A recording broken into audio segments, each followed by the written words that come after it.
in recognition of CyberSecurity Awareness Month. Who knew it had a whole month all to itself? How amazing is that? My name is Bonnie Gardner, and I am the campus director for Willis College Online, Willis College Ottawa, Willis College Winnipeg, and Willis College PSW. And yes, that's true. I do run 4 campuses. It's lovely to have you all here. I'd like to introduce my guests for this evening. My first guest is Julian Botham. Julian works for Valencia Risk. Julian is a Willis College graduate and has been part of the cybersecurity industry for 3 years. He's quickly risen within his company. He is a published author on the Public Policy Forum paper Beyond the Digital Status Quo, and will be speaking at DeepSec conference in Vienna this November. And you know we're going to talk about that tonight, Julian. We're very excited. On a day-to-day basis, Julian performs penetration tests, vulnerability assessments, and contributes his knowledge of the industry to his peers as part of a mentorship program. Welcome, Julian, and thank you for joining us this evening. Thank you very much, Bonnie. My other guest tonight, Darren Jones. Darren and I have met before. Darren has been on several webinars with me, for which I'm always very grateful. So Darren also works for Valencia Risk. He's an executive. He is a professional accountant who has worked in the IT security field. We're not going to say how long, Darren. We'll just say a while. I think that's fair. It's a number that starts with a 3. Yeah, we'll just go with that one. You and I are up in the same level, so we'll stay there. Having been a leader in the world of professional services and startup companies for more than 25 years, Darren joined Valencia Risk in November of 2021 with a focus on leading the firm's growth into the corporate sector for professional services and establishing global partnerships and growth opportunities. Darren proudly serves on the advisory board for TechnoWave and the Cyber Program Advisory Committee for Willis College. As host of a by-invitation mentoring discussion group called Crossing Paths Over Coffee, Darren has been pleased to see many employment opportunities emerge for young IT professionals, newcomer professionals to Canada, and for people making career changes and First Nations professionals. We are absolutely delighted to have you here with us tonight, Darren. Thank you. Thank you. It's always a pleasure, Bonnie. I'd love to introduce my co-host. My co-host tonight is Jason Horseman. Jason is currently a teaching assistant with Willis College Online in the IT programs. He's also a Willis College graduate and an incredibly important member of our team online. Tonight, Jason will be helping me field questions for our guests and ensure that we don't miss anything important. So welcome, everybody, and thank you so much for joining us. I do have some questions we're going to get started with. And of course, we want to talk about Julian's amazing opportunity in November. But I thought, because we have so many amazing IT guests here tonight, maybe we'll start with something really simple. So Julian, as a new grad into the field with a few years under your belt now, tell me what a typical day looks like in the CSA world. Absolutely. So for me as a penetration tester, my day-to-day definitely ranges depending on the projects that I'm on. So I'll usually start off looking at sort of the emails that have come in over the evening prior. I'll look at, see what's the meetings ahead for the day and start planning those out. If I'm working on a penetration test, I'll probably start going ahead and doing some work on that and documenting my process as I go along. And then I'll start looking at, do I have any deadlines coming up, those kind of fun things, and often meet with the different team members that I worked with on a day-to-day basis to make sure that we're hitting those. So it's definitely something new every day. And at least in my role, I've had a lot of opportunities to get involved on different projects. So not just penetration testing, but doing things like threat risk assessments, cybersecurity maturity assessments, PCI assessments, all these different things. So it's something new every day. Awesome. Thank you, Julian. So as someone in the teaching field, I know that we teach a course that the students really don't like very much, and it's the documentation course. So it's only a week long, but it's fairly intense for a 1-week course. Julian, you probably remember it. Lots of students ask us why they need to learn about documentation and business communication and writing proper reports. So Darren, can you maybe talk to that first for me? Why is it important for our students to know how to put a report together and the immense need for proper business communication? Well, that's a great question, and first, I can certainly say, reaching into the past, back when I was in the position of many of the students at Willis, and indeed even in the position that Julian has entered into the consulting workforce into. My training was entirely in finance. It was entirely in technical aspects of doing IT and doing security, in my case, primarily in cryptography. Yes, they actually did have cryptography way back in the 1980s. And what I was learning in the process of doing various work assignments, very similar to the practicum that Willis had in place.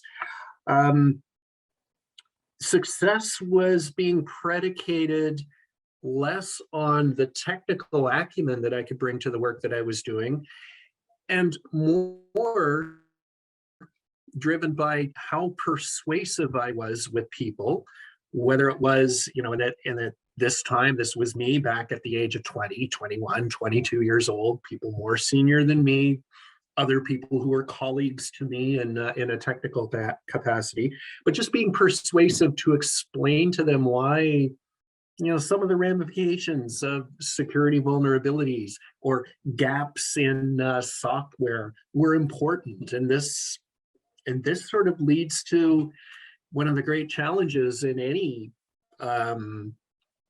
aspect of communicating really technically challenging concepts to a business audience. And that's framing everything in the context of what it means to the business, what it means to, the service delivery model that folks work with. And as challenging as it can be to go through the business communications stages of a course of study, what you will find is that the more persuasive you get, the more successful you're going to become. In my case, it took me several years to get to the point that Julian has attained already, but I do know the ins and outs of the Willis College program, and I know that the training that everyone's receiving in this realm is powerful, and it will help you, and you will be surprised at times where you can draw upon that aspect of the content. Awesome. Thank you, Darren. Julian, it's not that long since you did that beautiful documentation course. What were your thoughts at the time, and kind of where does that put you now that you know how important it is?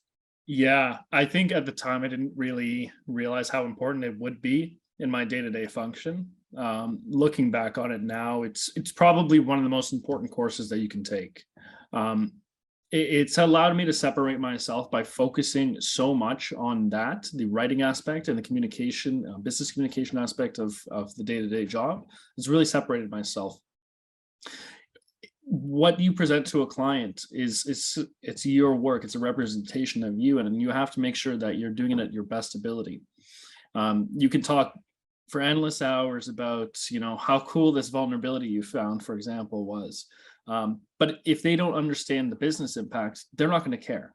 They couldn't care less.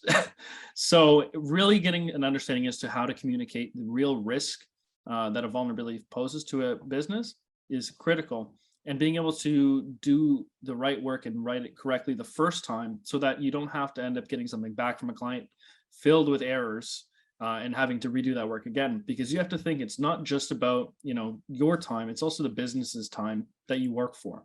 So it'll be a reflection on the business too. Thank you, Julian.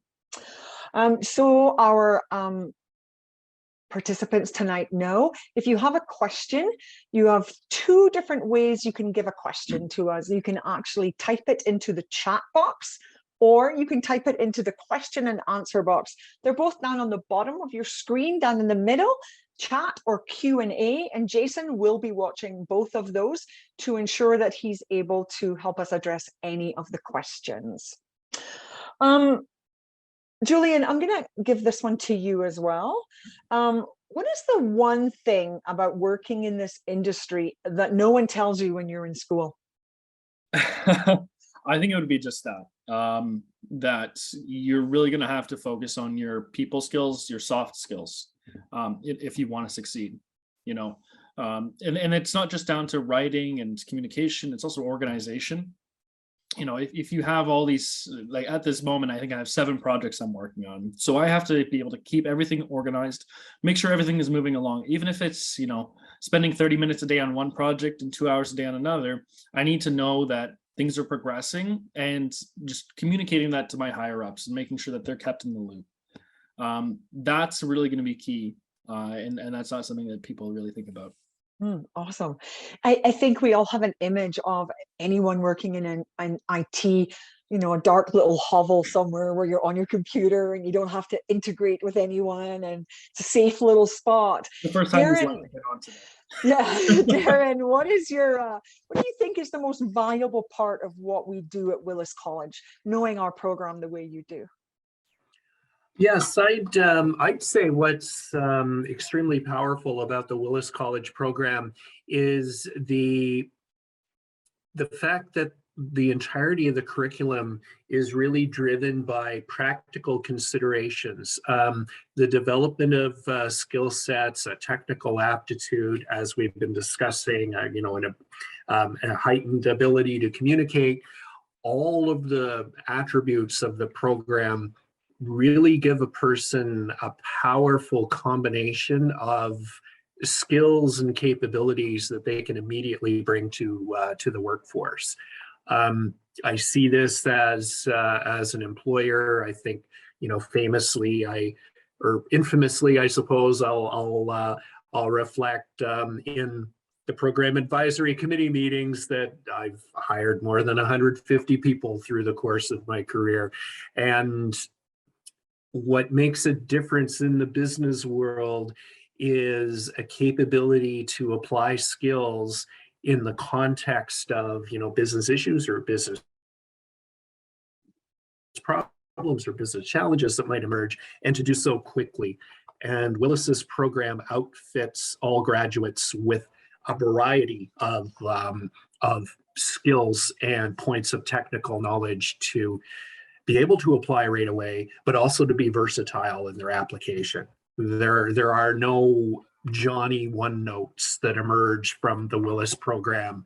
Everyone has a diversity of skills that can be valuable at different points in the course of your first, second, and, you know, fourth and fifth jobs in this field. Thank you, Darren. And Bonnie, if I may, I'm sorry, absolutely. We have an excellent question. We have 2 excellent questions from Joel and Suleiman, 2 excellent students in their 2nd month of the cybersecurity program at Willis. Wow, excellent. Awesome. So from Joel, this is for Julian. How did you begin your journey becoming a pen tester at Valencia? And did you already have some background experience? So it was actually a really unusual way that I got started at Valencia, and it wasn't as a pen tester at first.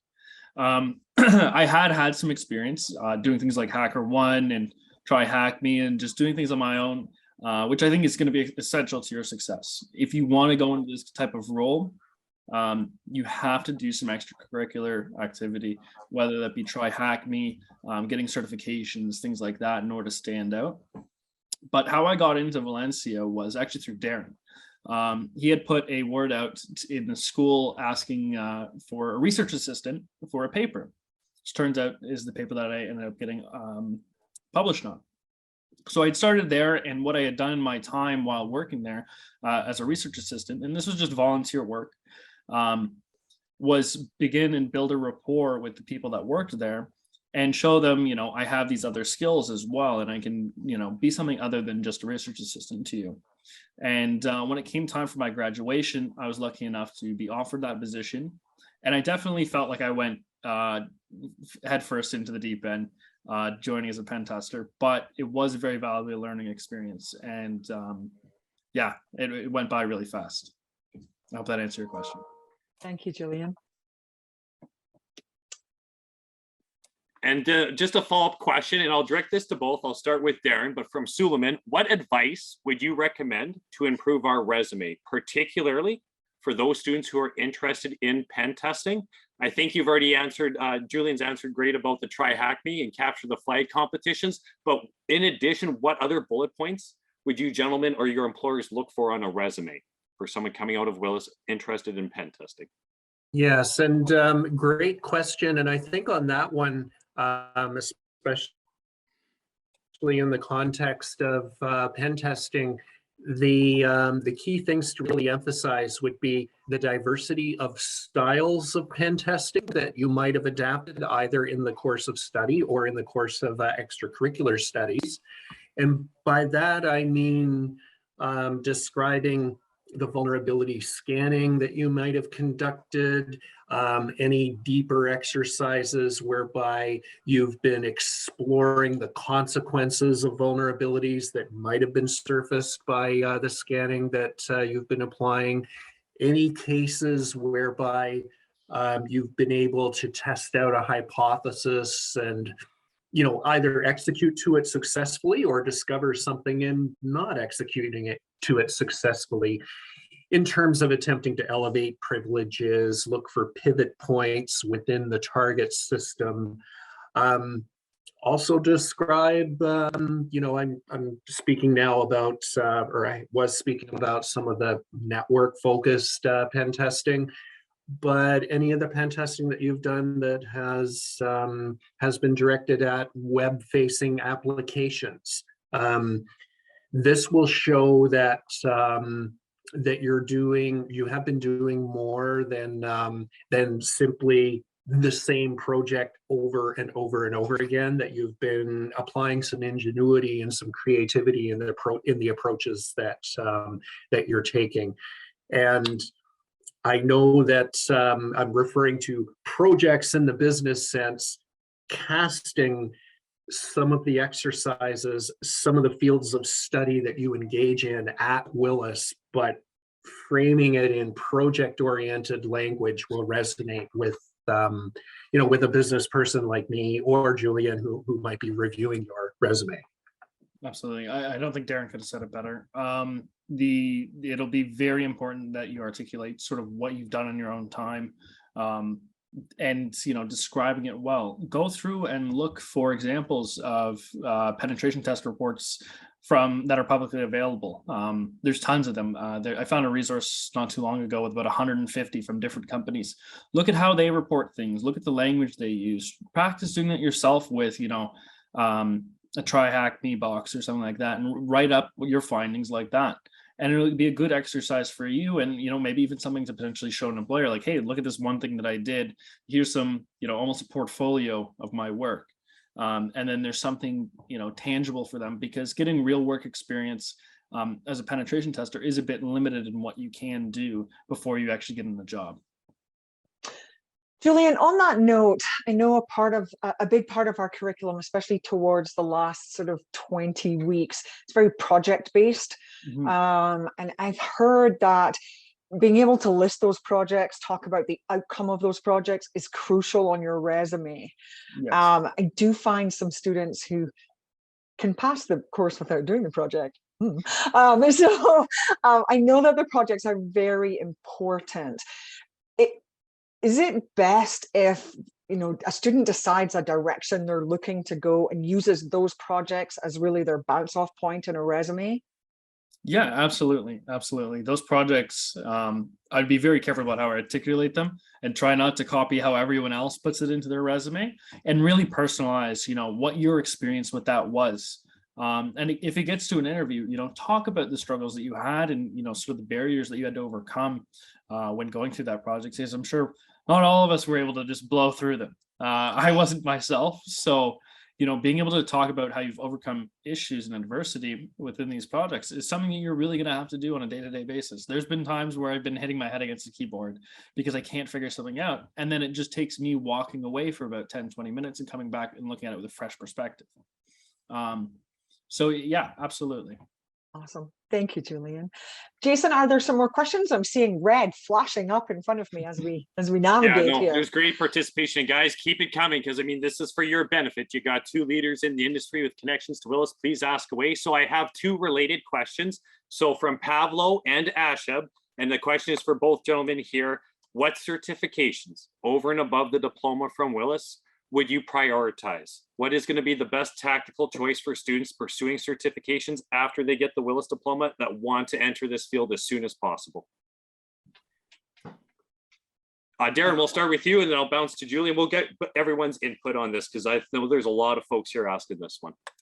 That's right. And I think I know I can relate those certifications that do comprise the results that come out of Willis, the CompTIA, the Sec Plus, vendor-oriented certifications can also be especially powerful. You might have the idea that having, say, a certification from Fortinet will restrict your options in an untoward way. Not at all. What that will show is that you have an interest in going deep on a particular technology. And in the business world, most hiring managers understand that you would be picking up some transferable capabilities from going so deep on a certification like the one from Checkpoint, the one from Fortinet. Those skills immediately translate over to other technologies such as those on offer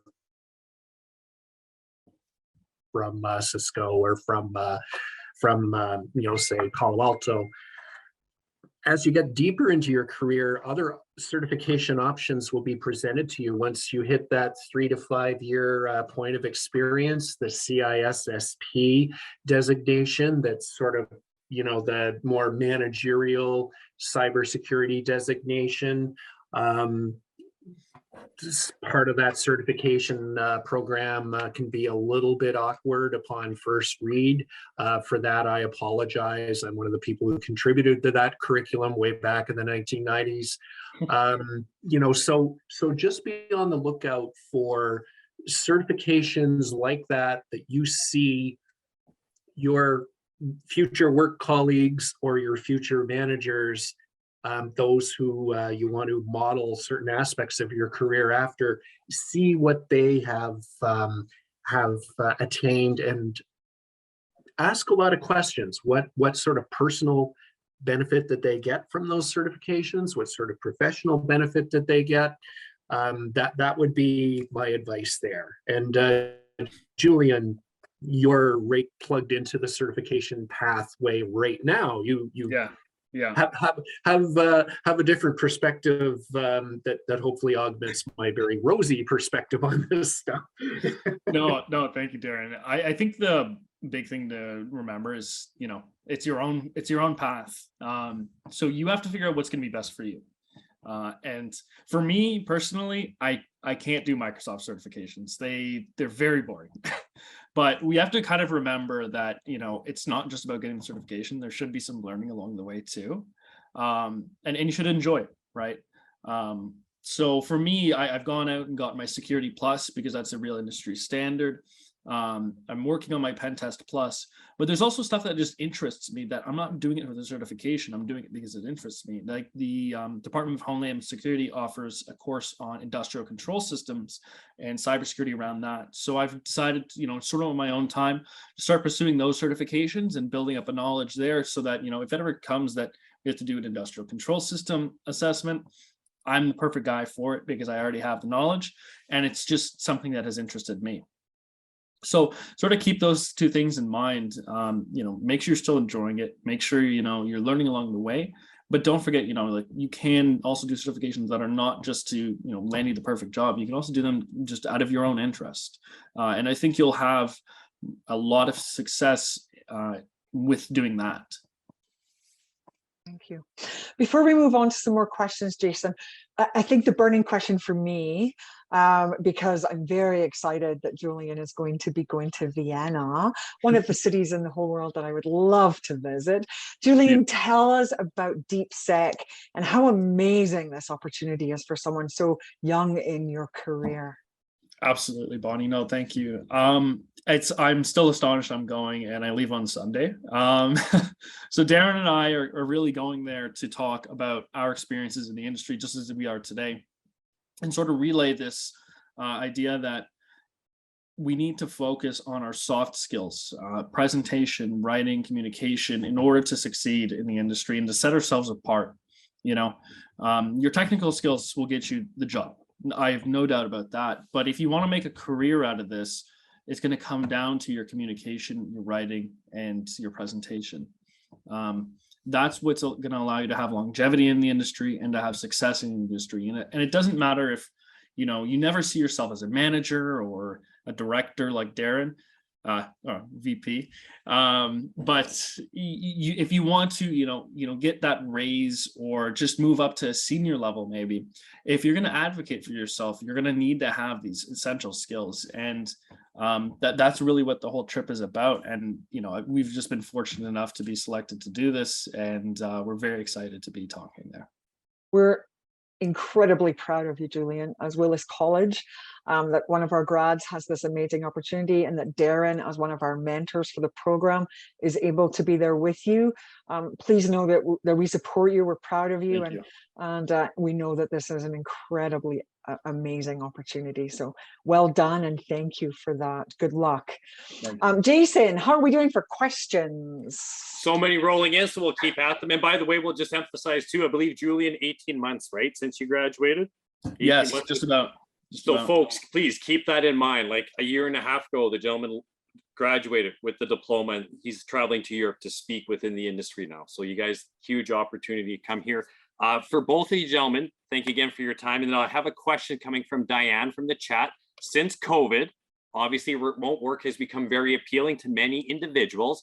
Are there a lot of opportunities in the CSA, CSO field to work remotely immediately after graduating or joining into the field? Or what's the best path to, I guess, achieve that opportunity?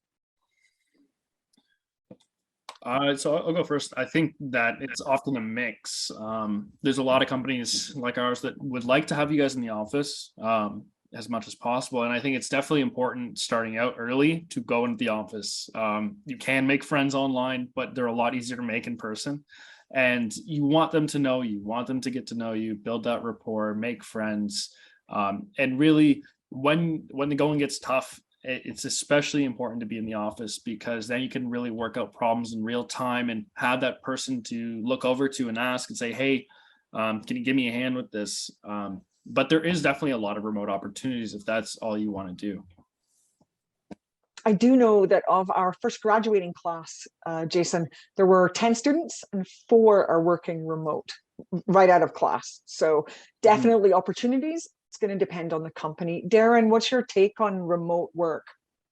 Yeah, it's my take is not all that different from what Julian was describing. And what I would share there is that it was certainly an adjustment for a lot of businesses to shift to an entirely remote way of doing things.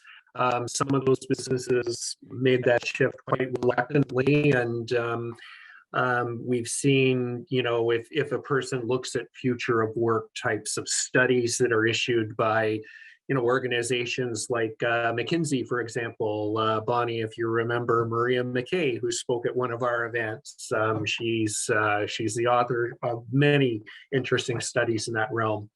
Organizations are shifting to this sort of hybridized way of working, capitalizing on what's really the best sort of fit for certain employees. And by that I mean, in consulting, for example, it's just been a credo for the whole period of time I've been in consulting, that a person works wherever they can do their best work, meaning out at the client, in the office, from home, wherever a person. Yeah.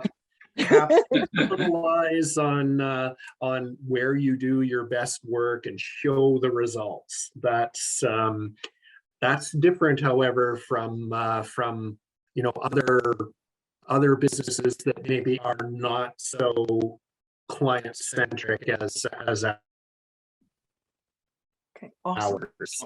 So yeah, even at our company, around half the people work fully remotely, and that's fine. They deliver everything that they need to.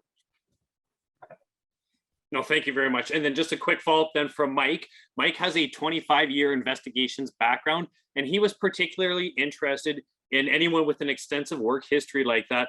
What would be the best tactic to take in order to start parlaying, transferring those skills directly into cybersecurity? If someone is drawing on maybe a career change, what advice would you have to help parlay that right into something most appealing for a cybersecurity employer? Both gentlemen.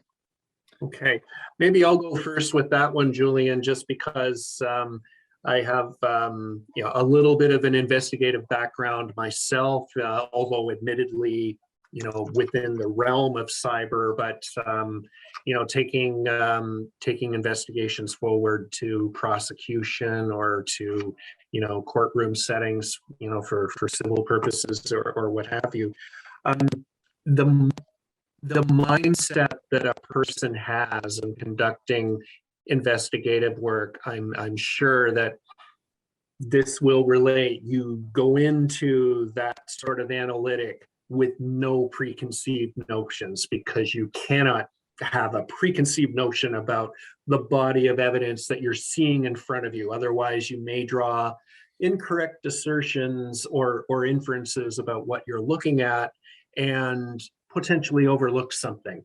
That type of mindset, that thoroughness, that completeness of perspective is something that you, with a 25-year background in that realm, can bring to your cybersecurity oriented work. And that's an extremely powerful mindset to bring to the industry.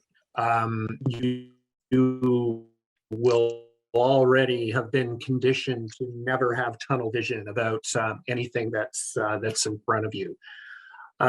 Similar point of advice would be for anyone who is making a career change into cyber. There are skills, there are perspectives, there are points of maturity and focus that you will have learned in your previous work.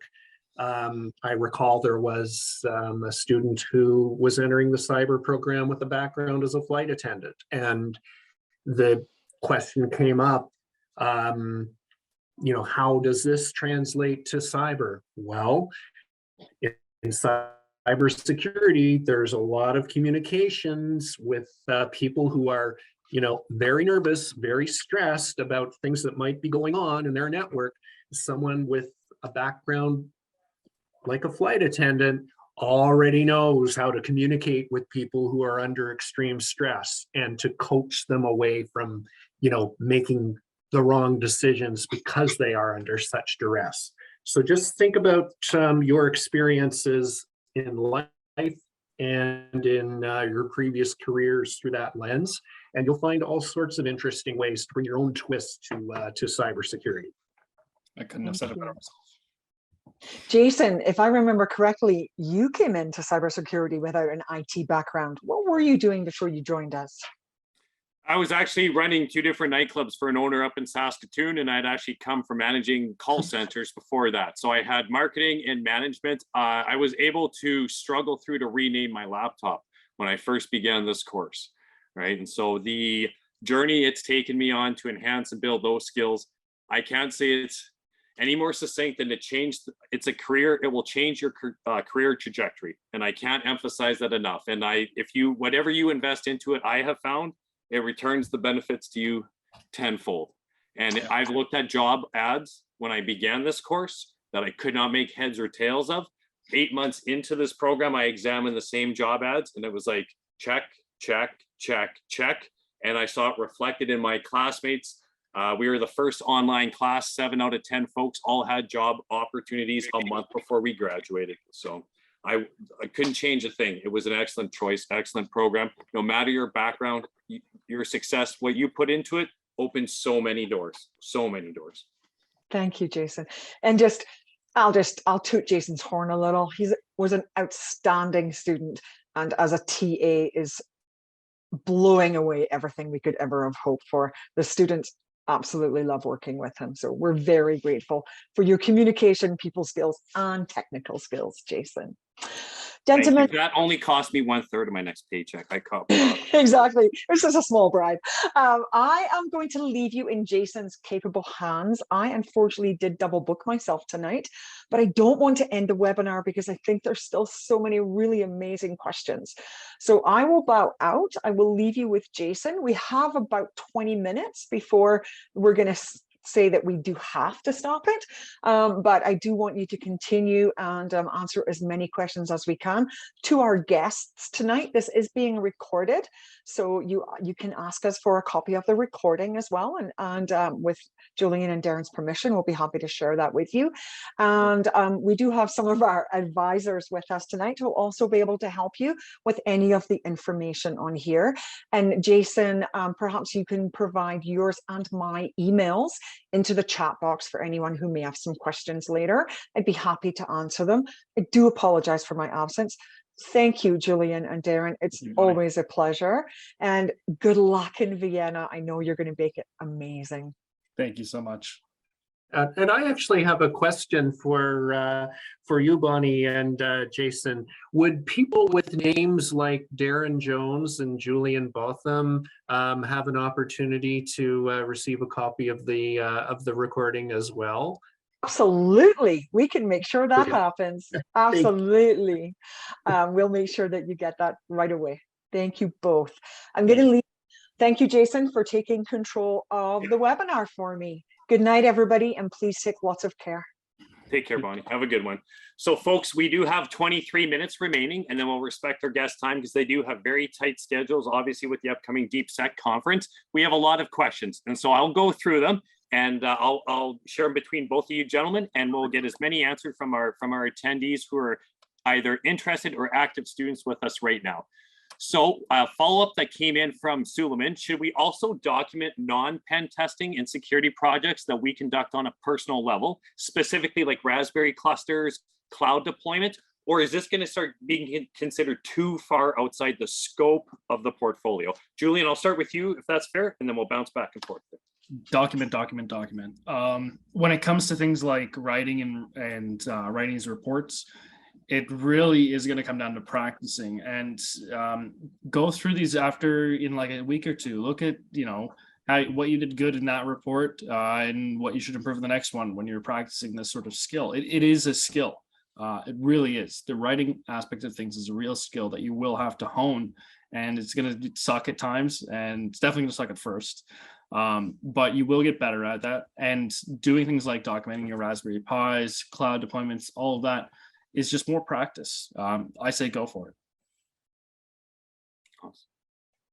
Yeah, and I would augment what Julian was describing there by pointing out in terms of what appears on your resume, showing that level of versatility, being able to, yes, do pen testing, being able to do functions associated with cloud deployments or analysis of what could go wrong with cloud deployments. That sort of thing is going to impress an employer because the employer will be seeing versatility in the skill sets that you have. And I would emphasize that given the current economic climate with economic uncertainty out there, versatility is going to be something that helps to set you apart.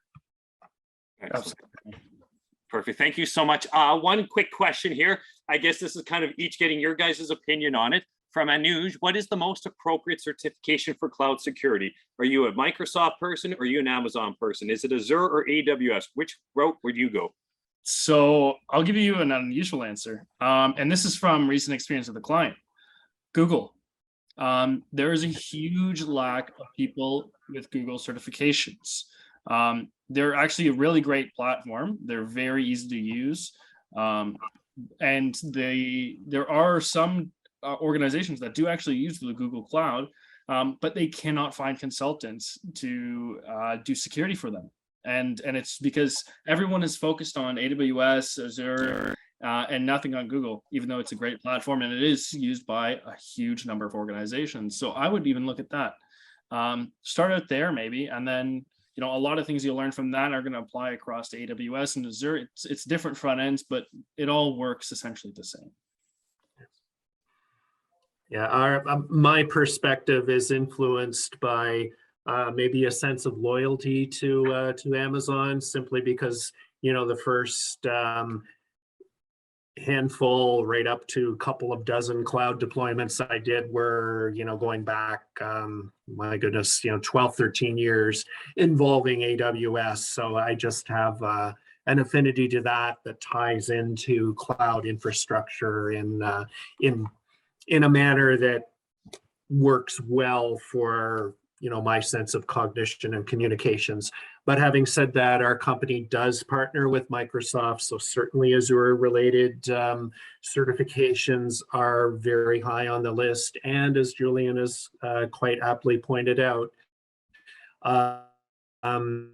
Google tends to get overlooked in the broader industry, and yet the demand is certainly there. The skill sets are a little bit harder to come by as a consequence, and for us, that means we're able to find an interesting little niche in terms of the services we provide to.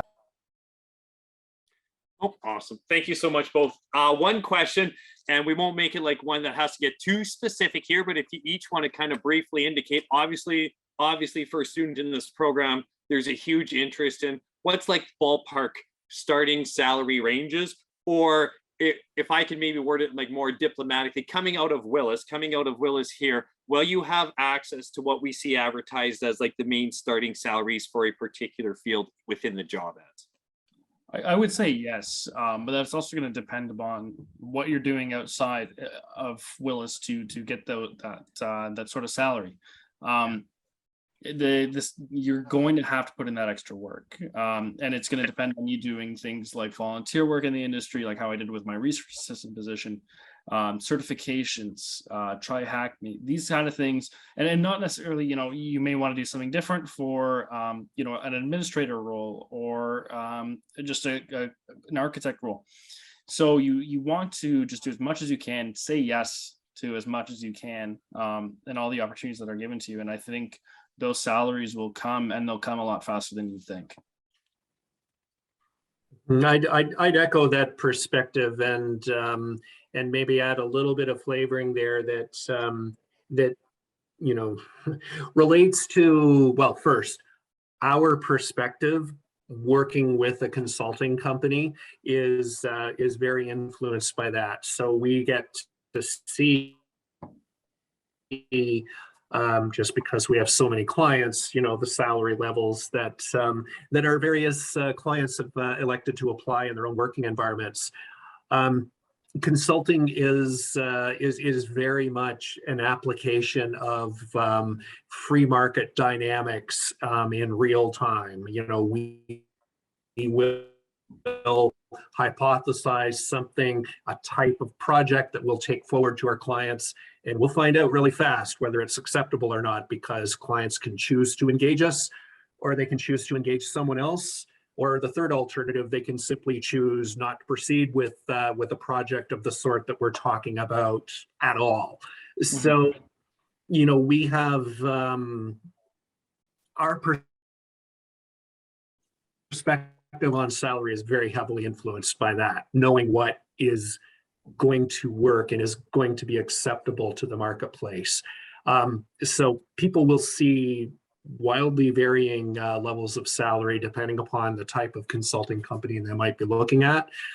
That is exactly one of the major factors behind that. Awesome. It would be safe to say neither of you gentlemen is disappointed with what you're able to command within the field, though, right? No, Within no. cybersecurity. Excellent, excellent, gentlemen. Hey, No. just a follow up too. Could you? Admittedly, I'd say, going back to earlier times in IT security, it was perhaps, not quite as encouraging as it is today. We'll share that. Yeah. Well, you helped build it. You helped build it, so you got to see it go from the ground up. So that's fantastic, and we are appreciative of that. Just a quick follow, because you both brought up good points about having to build it yourself and do what you can to enhance your own job marketability. So a question from some of the students I have from Suleiman, from Sam, and from Joel, all kind of related here, is what volunteer efforts that a student could take right now would impress you guys? If you were the employer, if you were looking to hire, or knowing what you know about your employers, what ways can they volunteer, or what extra job tasks can they take on that would stick out for you guys? I'll start with Julian if you like, and I'll bounce to Darren right after. Sure. Just go out and look. Talk to the employers that work with Willis. See if they have opportunities. Talk to your sort of advisors and see, is there anything coming down the pipeline that you guys can get involved in? And like that's what set me apart. And that was what it was able to let me join into this company. You may not. I would say don't go in with that expectation if you're going to be volunteering and helping someone out with a project or anything like that. Just going with the expectation that this is a learning opportunity. And I think it's the best thing you can do is just as much learning as you can. Set up a home lab. Watch YouTube videos on whatever niche topic that interests you, and just these sort of things. And that, I think, will help you really succeed. Excellent. Thank you. We're getting to that. We got about 13 minutes to go here. So we're getting into like a lightning round of questions, if you will, and stuff. And so I'll go with some brisk questions here. Julian, specifically, what made you select Willis College? Yeah, so I had heard a lot of great things about it, and then I came down and met the guys and everyone else that was working there, and I had a really good time talking with them about the program. And I actually initially didn't pull the trigger. It took me a couple months, and after a couple of emails telling me to come back in, I decided to finally make that decision. And honestly, it was probably one of the best decisions I've ever made. Excellent. Let's see. And then I have a I have a question from Heather here. So she comes from a medical background. Her hope is to bring cybersecurity to medical world in smaller towns to protect patients and doctors. What could you guys share with her regarding cybersecurity and the medical field? What do you foresee as the biggest growth areas for cybersecurity in the medical field? Darren, I'll start with you, and then we'll bounce to Julian, sir. Sounds a really great question. And I'll keep my question or answer very short, because I have worked quite extensively with clients in the healthcare sector. Anything that you can do or learn that relates to the protection of the patient record is going to be immensely valuable, because that ties into different points of legislation that relate to managing the privacy of patient information. Everybody is always looking for help there. And then a second aspect of healthcare that merits a lot of focus is gaining an understanding of operations technologies.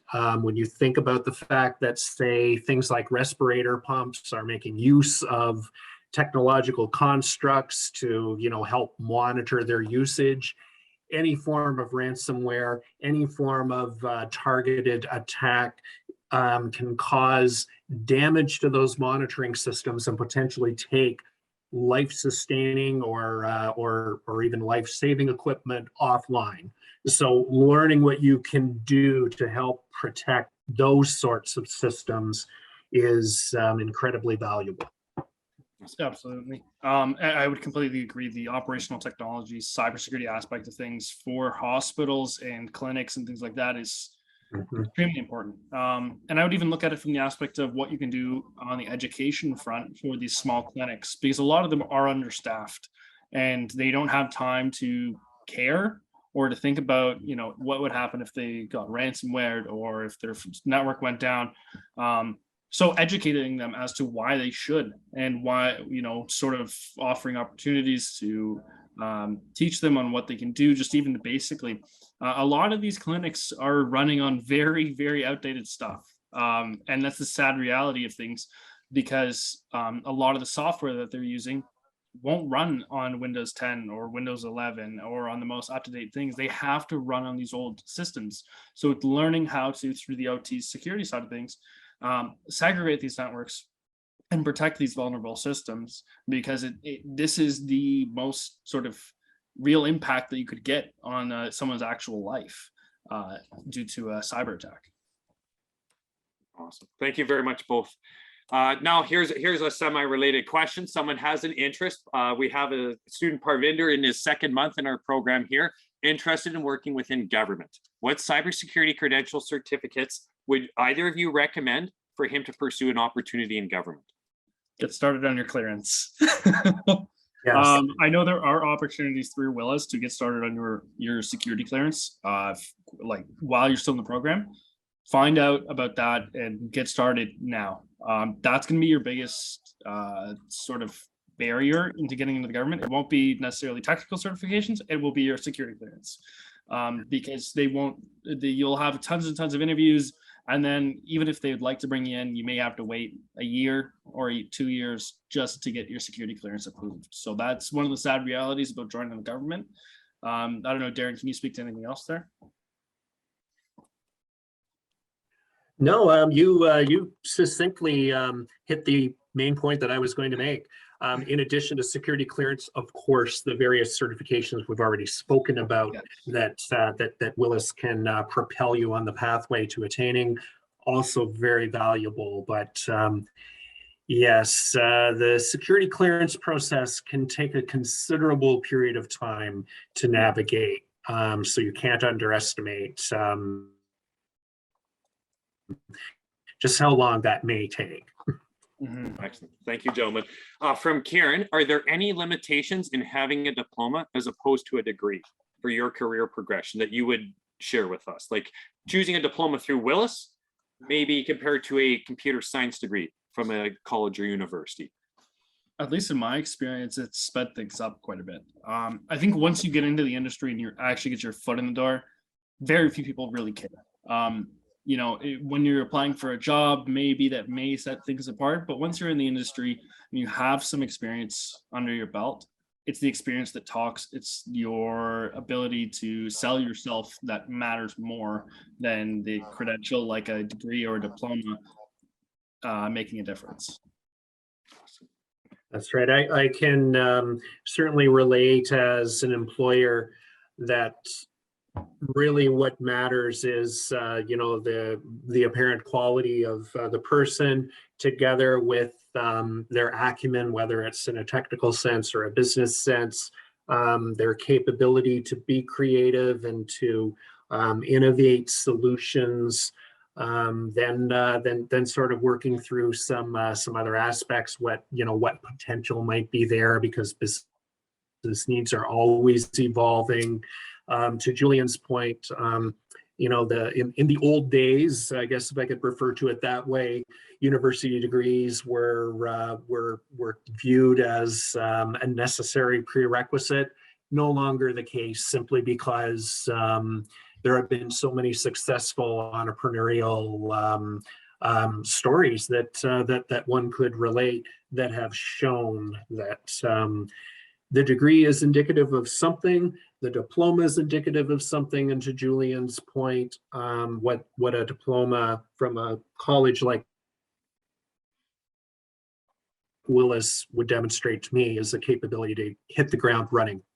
Yeah, and I may add that there may be some older, outdated government departments where that differentiation may matter, but a lot of them are getting with the times and starting to understand that a lot of it comes down to real work experience and what you actually know, and not just a degree. Excellent. Much appreciated. Gentlemen, the other thing I'll share too, is we do have several students expressing an interest to see how they can either stay in touch with you guys directly, if you're open to that, or what Willis alumni networks or CSA networks, alumni networks you're familiar with, that they can join so that they can continue getting excellent feedback, because this is a huge insight you've both provided with them. So they'd be excited to stay in touch with you guys. Absolutely. You could follow me on LinkedIn. I think that'd be the best way. I think it'd be the same for Darren. And if you guys have any questions or concerns or anything like that, feel free to reach out. I'd be happy to help. Definitely. And because I personally have a, kind of a quasi-official tie-in with the college, reaching out to me through Jason is going to be helpful. I will apologize in advance if I don't get back to people immediately with what's the number of clients that we have? Just you and I, Julian, 17 or 18. What's the number of projects we're working on? I don't know, more than 20. Sometimes it takes time to respond. No, that's great. Thank you, gentlemen. Are you guys aware of any openings or job placements for students being offered through Valencia right now as a follow-up? Obviously, you guys have folks super excited and stoked for that. So is there any potential for folks interested in Valencia to apply right now? Right at this moment, we're not in a position to do that, but this is something we evaluate every single business quarter. So, I mean, we're near, I guess we're not near the end of this quarter. We're kind of toward the first part of it, but certainly when we do hit those points, we are in contact with all the same people that at Willis College who coordinate this sort of thing to give them the heads up on matters like that. That's great. Well, folks, thank you so much. We have about 2-3 minutes left here. So if there's any last kind of direct questions, because I think some coming in, we've kind of overlapped. So I think that both gentlemen, Julian and Darren, have done excellent. I remember being a student here and attending early webinars offered. Darren was always one of the esteemed guests brought in. And I know Darren's doing a lot to network with the business community, and he represents Willis well. And he's always vouching for Willis grads. Like, Bonnie speaks so highly of you and the work you do in the business community on Willis's behalf. So thank you kindly. And Julian, I mean, an excellent success story. My friend's 18 months, graduated like in the same situation we all were. He's now traveling to Vienna with Darren so they can present at DeepSec, probably one of the most prominent cybersecurity conferences in the whole world. So, and again, 18 months from Willis, you guys. Great resources to use. So that we kind of get any last lightning round questions you guys would like to sneak in for our esteemed panelists before they bid adieu. And the thinking is that we're going to, if you'd like to, guys, leave your emails. You can send your emails into the chat or send a direct message to me, and Bonnie and I will take them from this chat, and we will be creating kind of a follow-up database. And both Julian and Darren, please leave your emails if you'd like to as well too. And we hope to bring you back and kind of create an ongoing conversation, because you guys, honestly, this has got a lot of folks energized with your stories that you've both been able to share with us. So that you can see the comments, everyone's very grateful. Make sure if I got any last questions. Okay, yes. Sorry, I have someone in their 50s has to put their glasses on to make sure that they actually type their own name properly. Here we go. That's awesome. And appreciate this. Like, we have students in their 50s. Obviously, everyone's doing this as an awesome career change opportunity. So I think just, again, the feedback and both everyone's time here, you guys have been excellent for us. So thank you so much for that. Great. Please get a recording. Yeah, there will be anyone who leaves their email. I know Bonnie will be following up with you and have a chance to share the recording out. I think we're kind of at like 60 seconds remaining here. So I'll kind of keep it as a friendly thing, but they've both, Julian, Darren, kind and gracious, offer you to follow them, join them on LinkedIn, stay in touch. And we hope you guys both know for sure that we'll be inviting you back for another webinar sooner than later. Can't wait. Exactly. And I'll just put this little bit in. If you do reach out through LinkedIn, just let us know where you met us, because we encounter a lot of different people in a lot of different places. Yeah. Oh yeah. They have groupies, is what they're saying. They have a lot of Julian, perhaps. Oh, stop, Darren. Awesome. All right. Julian, Darren, everyone is incredibly grateful for your time and your insights. Thank you so much. Thank you for everything you guys do for Willis. We're very grateful for it, and especially your time. Best of luck in Vienna. Thank you. Keep representing Willis. Awesome, guys. Have a good evening. Okay, everyone, thank you so kindly for your time. And we'll get your emails followed up on through Bonnie, and a recording out, Julie and Darren, a recording out to you guys. And we'll make sure that anyone who has the interest gets a recording out to them. And we hope to see you soon for the next webinar.